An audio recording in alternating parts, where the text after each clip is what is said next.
Ahoj všetkým, dnes vás zdravím znova z dielne. Je strašne dusno, takže sa mi nechcelo ísť von. A keďže máme večer a patrilo by sa nejaký ten už zase zaprezentovať, tak za chvíľku sa k tomu dostaneme. Ja ďakujem pánovi, ktorý mi tam odporúčal, ako si otočiť to zrkadlový obraz. Ono sa to nepodarilo, pretože tento môj telefón asi nemá túto funkciu, ale ono to vôbec nevadí, ďakujem aj tak. Že sa mi snažíte radiť a niekedy tie rady fungujú, niekedy jednoducho tá technika proste nejde tak, jak by sme chceli.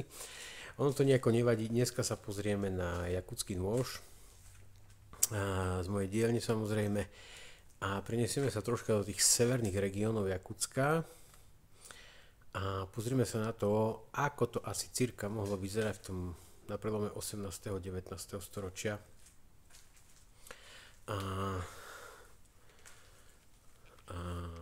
No poďme na to. S nožom si zase niečo odrežeme, škrtneme si, poškrabeme si a uvidíme, čo tento nôž povie na prácu s drevom. No a poďme na to. Zase pripomínam, nôž je pre praváka, nepodarilo sa mi otočiť ten obráz, aby som ho nemal zrkadlovo, takže on sa tvári jak pre ľaváka, ale je to pre praváka. Pokúsim sa ho vybrať, ako sme si už spomínali v neskorších videách, aj vo videu pred 3 rokov. Tie severné regióny boli zvláštne tým, že čepele nemali žliabky. Ja žliabok mám na tomto noži a boli jednostranne brúsené, nemali konvex a mali v podstate nožnicovú geometriu. A boli čepele veľmi štíhle a pomerne hrubé. Ako to ide dohromady, to si hneď povieme. Rukoveď, ja som robil rukoveď štandardnú, náš rozmer okolo tých 12 cm, pretože tých 8 by bolo fakt akože málo, to vajko, aby sme to vedeli aj my komfortne používať. Má to brúsený žliabok, má to jednostrannú fazetu. A v podstate výška čepele je, ja to premeriam, ale ja typujem 18 mm v základe.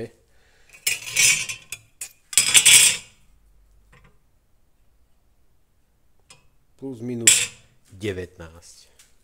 Takže pri rúčke to má 19 mm na výšku. Dĺžka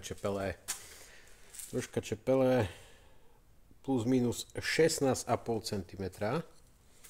Takže čepel je dala 16,5 cm, oni mali štandardne do 18 cm, takže tá dĺžka nám sedí. Žliabok je brúsený a obe strany sú rovné. Táto čepel je trojuholníkového prierezu. Nemá konvex, je to trojuholník a čepel má hrúbku nejakých 7 v základe a prechádza do takéto špičky. Pozrieme sa, ako to reže drevo.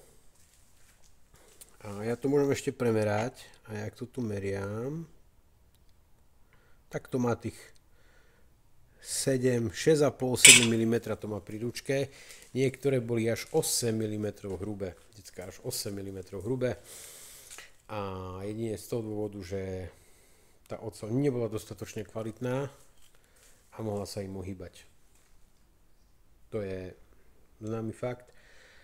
A stretnete sa s takýmto javom ešte aj u Finiek vo Fínsku alebo v Škandinávii v 19. storočí, ktoré mali rebro uprostred hrubé až 8 mm.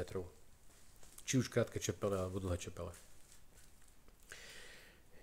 No a tak. Ja mám rukoveď na niektorých miestach zdrsnenú normálne rašplou. To vidíte tu. Tuto mám pod prsteníkom a prostredníkom to zdrsnenie. A ide jednoducho len o to, aby to malo taký naturálnejší efekt. Čepel je brúsená nejakou 60-kou a je preleptaná, je z ocele K720. Na chrbte má ostré hrany, to znamená, že Firesteel nám zvládne úplne v pohode. No a ešte puzdierko, ale to je tá moja klasika, ktorú vy poznáte. Nech mi nepadne nôž. S luftom, durchom, 4,5 mm koža, hrubá hovedzia. No a poďme sa pozrieť, ako to reže. A ako to škrapká, ale ako to reže a ja idem rezať a nezobral som si nič, čo by som rezať mohol, tak si musím vziať nejakú tú vec. Tak sa mi podarilo spraviť aj nôž, ktorý v podstate zodpovedá tomu severu, tým severným regiónom Jakutska. A myslím si, že môže byť. Uvidíme, čo to povie, uvidíme, ako sa to vám bude páčiť. No a tak. Dnes tu máme horúco, cítim sa ako husky v Maroku. Máme. Ja si vás položím, aby sme sa videli. Trošku sa vás natočím a ešte musíme vás malinko nahnúť. Asi tak, aby sme videli, čo to bude robiť. Ja si musím položiť našu asistenčnú dosku na kovadlinu, aby som nedosekal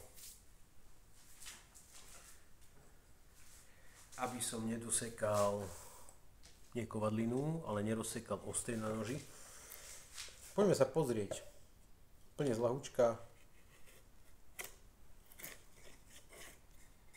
Čo ja viem, skúsme tu na.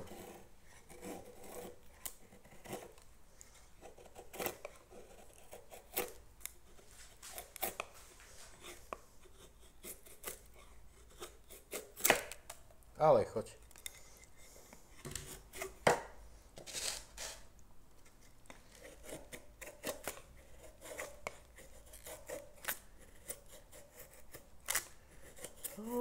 Napriek tomu, že ten čepel je pomerne prudký trojuholník, tak sa aj celkom chce ešte uvoľniť zápestie, nech si to drevo smeruje samo. Tak.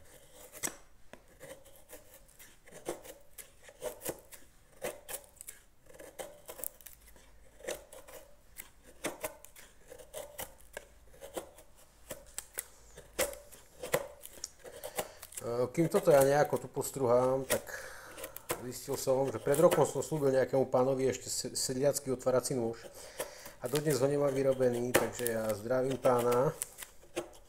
Sme v kontakte, sme cez Messenger, cez Facebook. Ja myslím, že môže byť. A na budúci týždeň sa pustím už do toho noža, čepel mám pripravenú, vyberiem vhodný párok na ručku a už sa do toho pustím, pretože normálne hamba ma fackuje. Ono to ide.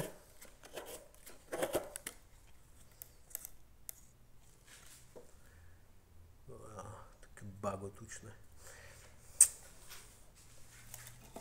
Dobre, teraz niečo škrabneme.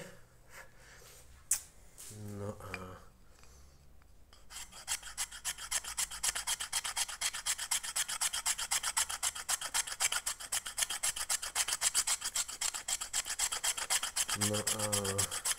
ja keď budem mať ten selský nožík otvárací hotový, tak spravíme si videjko, pretože ja ešte tu na YouTube nemám videjko so selským nožom.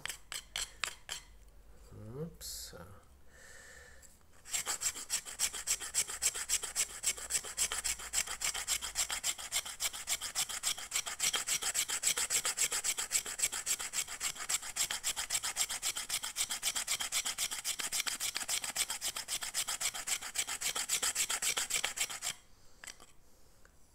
No, to nám bude dosť.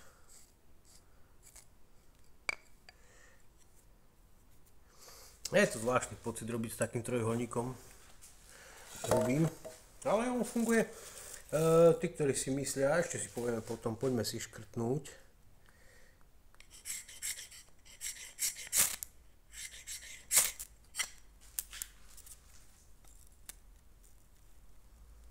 Vynikajúco funguje, nie je jeden problém.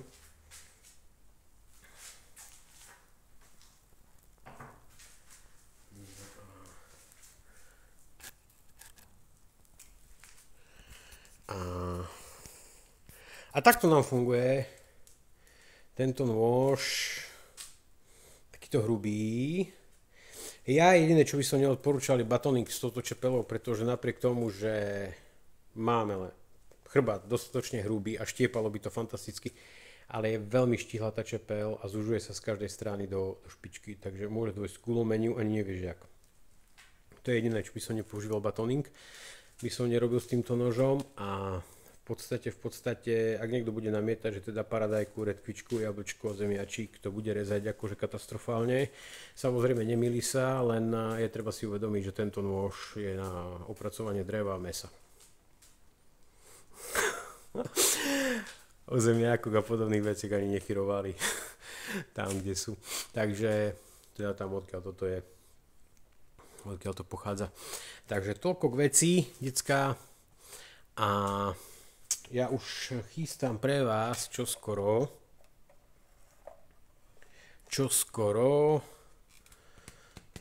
americkú klasiku.